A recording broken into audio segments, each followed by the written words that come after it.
porque chega un momento, e recordaredes os que estuvestes na última roda de prensa que demos aquí co mesmo tema, non fal tanto, e estábamos daquelas cando que firmamos os contratos e falábamos de que tiñamos que seguir traballando de forma inmediata porque enseguida chegaba a seguinte renovación, e xa estamos nisso, non? A seguinte renovación nos vai a tocar para o 1 de agosto e é un momento agora no que estamos recibindo pois as ofertas das industrias que nese sentido cumplen coa lei facendo con 2 meses de antelación, que é o que establece a norma, pero tamén, como todos sabedes, efectivamente, ahora se reciben estas ofertas que pois analizaremos e en función do mercado, que nos parece en función do mercado de situación do sector en España tamén no resto de Europa, de esas ofertas que parece que veñen para mantemento de precios. Pero, bueno, como vos decía, veñen esas ofertas con eses 2 meses, 12 meses de contrato nesa mesma oferta, pero ben grapada pola parte de atrás, como sempre se fixo, unha renuncia expresa a esa duración de 12 meses que levamos criticado durante moito tempo, porque, como ben sabedes, seguimos na situación dos contratos de adhesión, é dicir, a negociación como tal sigue sin existir, efectivamente cumplen a lei, envían as ofertas con tempo e forma e tamén con duración mínima exigida por lei de 12 meses, pero sabedes que o gandeiro é o único que pode renunciar a eses 12 meses de duración e, obviamente, xa firman directamente ese papeliño que comparten todas as empresas que vedes que en cláusulas, o temos demostrado moitas veces, somos todos moi similares, para que renuncien e despois ofertarlle pois, un novo contrato que vai a ter unha duración, como todos os últimos, de 3 ou 4 meses. Non? E, como digo, o que seguimos estando na situación de sempre. Falamos dun produto percedeiro, ou te poño o contrato diante, o firmas, ou senón non che recollo, e non hai negociación real. Entón, creo que chega un momento de que alguén dé o paso ao fronte e aposte dunha vez polo que sempre levamos reclamado dentro das agrarias, non? Esas dúas figuras que son imprescindibles. A do mediador, porque é imprescindible que a administración se poña ao frente para cando non hai acordo, non hai, porque non hai directamente, non hai negociación, teña algo que decir, ou polo menos que dé constancia que alguén da administración dé fe de que non existe esa negociación, non? É moi importante que se poña esa figura a funcionar o antes posible, igual que o observatorio de custes, non? Dotalo de presuposto, de orzamento e de persoal, para que dunha vez por todas deixemos de recibir esas ofertas que van en función un pouquinho da situación de as empresas e dos seus contra resultados e non tanto da situación real do sector, como vamos a ver despois cos datos que vos vou a dar, e así podíamos estar todos tranquilos, non? Tanto a industria e produtores, se puidéramos referenciar os contratos que se levan aos gandeiros a un dato objetivo, non? Que parece máis razonable. En calquer caso, o que quero facer é poñer un pouco en contexto a situación do sector aquí na provincia de Lugo para que podamos entender despois por que non parece que se justifique que estas ofertas que están chegando ás explotacións e que chegan tamén a unións agrarias para iniciar esas negociacións que finalmente, excepto que con un par de empresas, se non despois me corrixirá Félix, por certo, Félix Porco, vicesecretario xeral de Unións Agrarias, que me acompaña despois, vos dará algún dato máis sentido, pois non parece que o sector, como decía, ni o sector en Europa, ni no resto do Estado, justifique esas ofertas onde non hai subidas de precio. Na provincia de Lugo se produce o 45% do leite que se produce en toda Galicia, que é un dato que non é menor, o 45% na provincia de Lugo. Estamos falando de en torno de 1.620.000 toneladas, que é un dato pois non desdeñable. Pero se está dando a circunstancia de que a produción xa viña baixando no resto do Estado de forma paulatina, con pequenas baixadas na produción, pero daba a sensación de que Galicia era capaz de soster un pouquinho a produción a nivel de Estado con pequenas subidas, pero esa tendencia tamén se está a corregir porque se no resto do Estado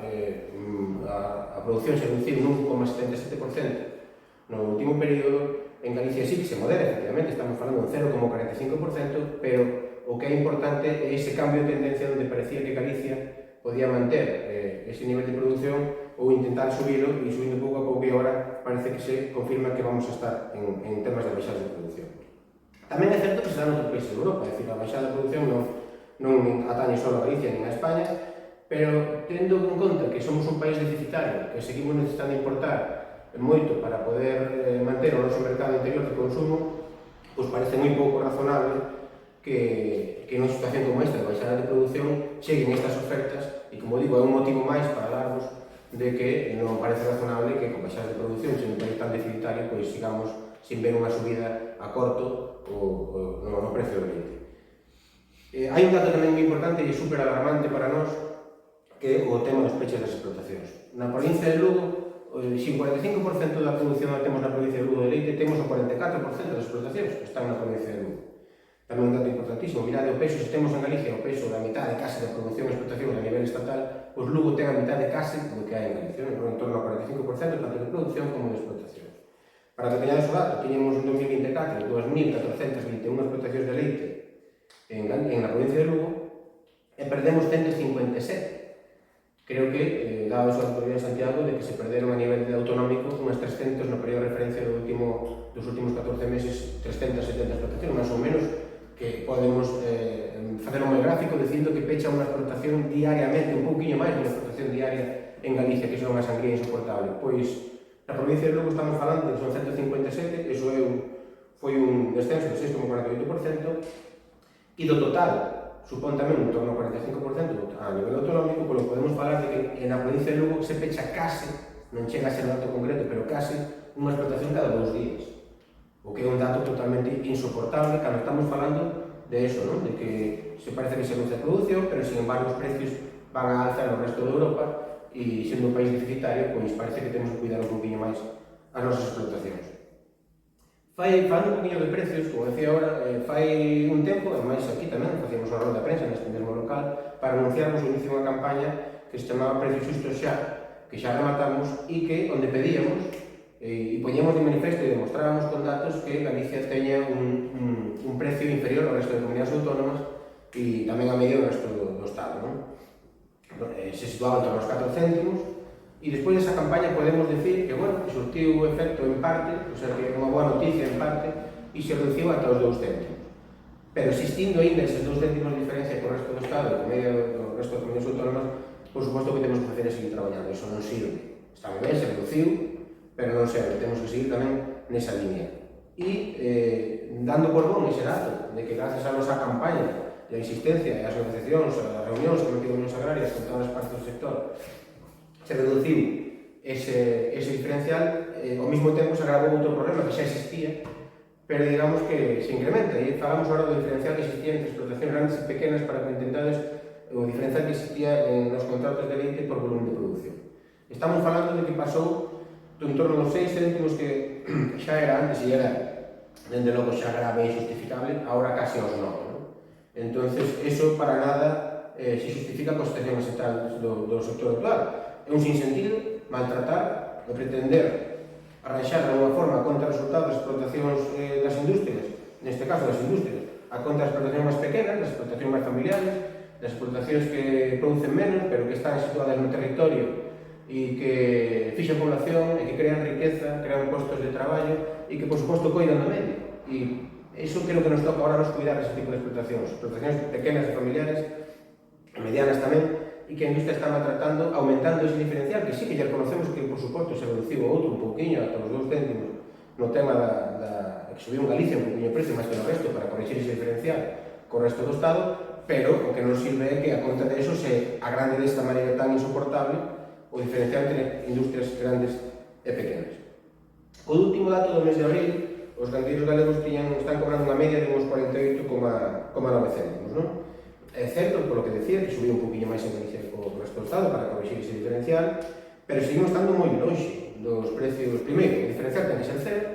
e despois seguimos estando moi lonxe do que se cobra en outros países europeos. A media na Unión Europea está nos 0,50 céntimos, pero hai países que está rozando os 55 céntimos, algún por un poquinho por arriba, outro un poquinho por abaixo, deses 55 céntimos, como son Dinamarca, Alemania ou Holanda, que compiten con nos en moitos ámbitos. De feito, importamos de Países Baixos moitos produtos dese tercio que temos que importar para cubrir o noso mercado de consumo como país deficitario que somos. Entón, parece moi pouco razonable que, sendo un país deficitario, e nos pasen estas cousas, cheguemos a este punto de relación dos contratos sin unhas ofertas á alza. E máis tamén tendo en conta cousas como a calidad do leite que producimos aquí en Galicia, que é que ten índices de materia grasa de calidade moi por encima dos superiores á media, estando os produtos industriais como están a nivel europeo en precios moi altos, nomeadamente, é moi importante o tema da manteiga, subiu no último ano ata un 16% e nos últimos meses aínda porcentaxes moi por riba dese, polo que non é razonable que estemos falando cando é un produto que todos sabemos que marca un poquinho tendencia no precio do leite a nivel europeo e que tamén xera certas ganancias extra ás industrias, porque é un valor añadido o feito de que o leite galego teña un índice de grasa un poquinho superior, porque tamén é outro dato máis para que entendamos unha vez máis que non é razonable que estemos no punto de non estar vendo incrementos de precio a moi curto plazo. Un dato máis, incluso estamos falando de que o leite que se utiliza para marcar un poquinho máis a curto plazo a tendencia do precio, o leite spot, que chama, o leite que se move en cisternas para movelo,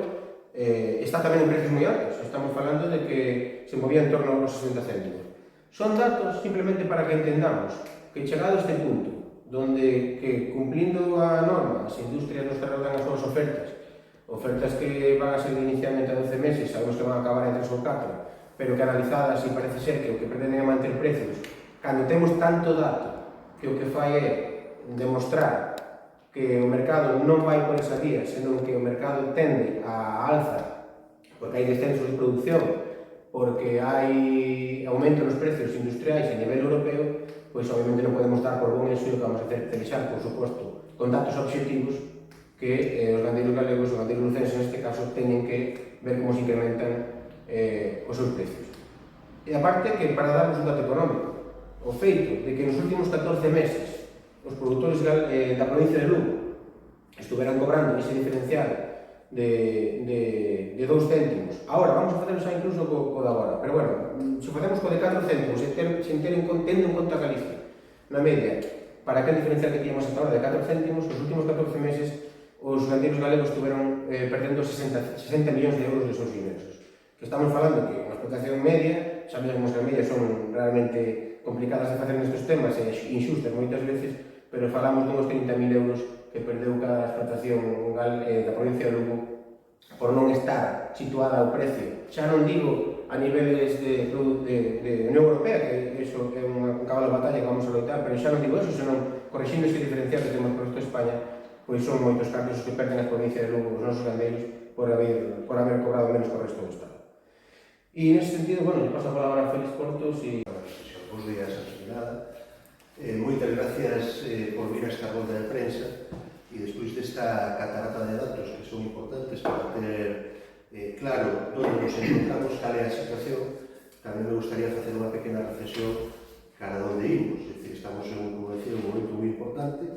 Temos que renovar antes do día 31 de xullo o 70% prácticamente dos contratos de leite neste país, en Galicia. É certo que vimos de unha situación onde había un diferencial de 4 céntimos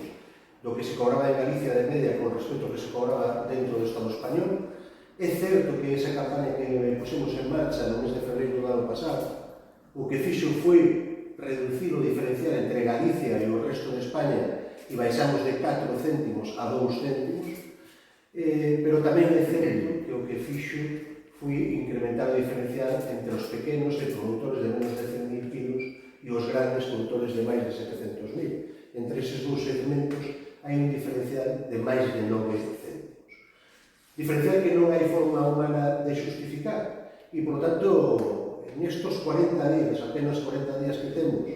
para firmar os novos contratos, desde Unións Agrarias nos fixamos 3 obxectivos que son importantes para conseguir o que a FENIL está trasladando públicamente. Outro día o facía unhas xornadas que celebramos en Madrid, o di permanentemente que hai que facer atractivo rural, que hai que facer atractivas as explotacións de leite, que hai que conseguir que os xóvenes se instalen e que as explotacións se frenen a desaparición das explotacións. É certo que hai moitos factores que axudan a explicar o porqué desaparecen as explotacións, pero hai un que é fundamental, que é o precio. Se non hai precio, dificilmente, se non hai rentabilidade da explotación, dificilmente podemos facer atractivo e facer ese chamamento. E outro dato máis curioso todavía, é que reconocía a propia FENIL que os gandeiros deste país fixeron un esforzo importantísimo en canto a inversión, en canto a modernización nas súas explotacións, é dicir, fixeron en canto a innovación os seus deberes, pero a industria sigue facendo exactamente o mesmo que facía 20 e 30 anos, que comprar leitos produtores e envasado e prácticamente non valorizar, non transformar ese produto. Por tanto, o primeiro objetivo que nos vamos a fijar é que necesariamente hai que reducir o precio a diferencial de precio que hai con respecto ao resto de España é tamén co diferencial que hai con respecto á media da Unión Europea. Eu creo que o objetivo ten que ser que os produtores galegos cobren exactamente o mesmo que se está cobrando de media a nivel europeo, esos 53 céntimos de media dentro da Unión Europea, o que supón un incremento de en torno aos 4 céntimos con respecto a nós. E digo isto porque a situación de mercado, dos precios industriais, a situación de como evolucionan esos precios, a evolución de como van evolucionando os precios dentro da propia Unión Europea, indica que esa ten que ser a dirección. Non é explicable que España, sendo un país que consume máis do que produce e que se ve obrigado a importar leite e produtos lácteos, esté cobrando menos o leite que o resto da Unión Europea. Por lo tanto, o objetivo que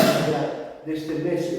pouco que queda antes de firmar contratos é conseguir acadar esa media. O segundo dos objetivos é que non existe ninguna explicación racional ou razonada de abrir unha brecha entre produtores pequenos e grandes, os de menos de 100.000 e os de máis de 700.000, de máis de 900. É certo que a medida que se van incrementando os segmentos de produción, tamén é certo que se vai reducindo esa media. Pero o que parece razonable é que abaixo, os de abaixo se igualen os de arriba e que a industria non teña a tentación de igualar as medias recortando os grandes. Non se trata de eso, ni se trata de compensar outras comunidades autónomas, sino de equilibrar precios das comunidades, dos pequenos e grandes e de racionalizar todo.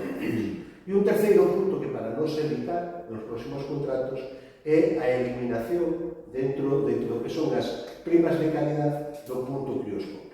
O punto crioscópico sabedes que é o punto onde se mide a congelación do leite e é un instrumento que está utilizando permanentemente a industria para penalizar os produtores. Non ten razón de ser, por qué? Porque se realmente se detecta que se le engade leite ou agua ou leite, lógicamente hai que descalificar o leite, non vale, por lo tanto non hai que pagar. Pero, se non ten razón de ser esa penalización e, por tanto, non pode estar en esa. Tomamos 3 iniciativas con respecto a este tema, porque levamos tempo falando, pero parece que non avanzamos. A primeira foi, a semana pasada, de trasladarle o responsable da FENIL, a Luis Calabozo, unha carta exigindo que abra un debate, pedíndole que abra un debate dentro da Federación Española de Industrias Lácteas, que engloba as empresas máis importantes deste país, para que tomen a decisión de unha vez por todas de eliminar o punto crioscópico do que as primas de calidad.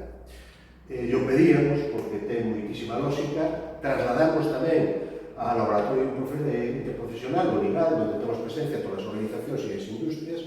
se non recordo mal, que vai a ser a reunión, para que introduzca un punto na orde do día e abrir o debate que xa estuvo aberto no ano 2013-16, donde cada explotación ten o seu punto crioscópico, donde non se pode penalizar por unha muestra en concreto, sendo moi conscientes de que hai determinados factores que inciden en que se varíe ese punto crioscópico, por exemplo, o calor. Estos días de moitísimo calor en toda Galicia, o que vai facer é que se produzca unha variabilidade importante no que son os resultados das analíticas que hai e, por tanto, poden ter tentacións de utilizar eso como unha prima de desconto. E en ese sentido, tense que abrir tamén o debate dentro do LIGAL. E como creemos que é unha prima, é unha cláusula que se introduce nos contratos e que a única finalidade que ten é penalizar os produtores, creemos que é unha cláusula posible. E, por tanto, se este debate non chega ao seu fin, non impera a cordura, a racionalidade e, sobre todo, os informes técnicos que temos, pues, lógicamente, actuaremos a vía judicial para combatir xurídicamente unha cláusula que nos parece a todas luces abusiva. Que é o que solicitamos? Bueno, estamos, como os decía, en tempos importantes e precisamos da intermediación da Administración, neste caso da Xunta de Galicia. Para que? Bueno, primeiro, para que se senten de intermediarios e podan constatar que o que estamos tendo nas negociacións son puros, o que nos ponen en riba da mesa son puros contratos de adhesión. Temos moi pouca capacidade de incidir nos cambios que queremos introducir. As industrias permanentemente imponen e a nos queda aceptar, fruto do que decíamos, estamos falando de un produto perecedero ou entregas ou se non entregas útiles, e aí necesitamos a intermediación da Administración, que en outras ocasións se prestou, e, por tanto, facer ese chamamento para que así o faga e, sobre todo, para que utilice todos os resortes, todas as posibilidades que ten coa administración para que as industrias non utilicen este tipo de prácticas e non sigan abundando ou ondando nese diferencial de precios que se está levando por diante de moitas explotacións. 157 explotacións, 300 en Lugo, 369 no conxunto do noso país de Galicia, entre abril do ano 24 e abril do ano 25. É unha sangría insoportable polo que significa para o noso país, para o medio local e, sobre todo, porque o coste de manter todo iso vai a ser o que vamos a tener que asumir entre todos. Despois do peche das explotacións, o que venen son o lume e as alimañas, o vamos dicindo moito tempo. Este é o momento de actuar, de tomar medidas, de frenar esta desfeita e de conseguir realmente facer un rural atractivo, con servicios, pero sobre todo con precios, que é o que necesitamos para que sean rentables as explotacións e se poda vivir dignamente do traballo.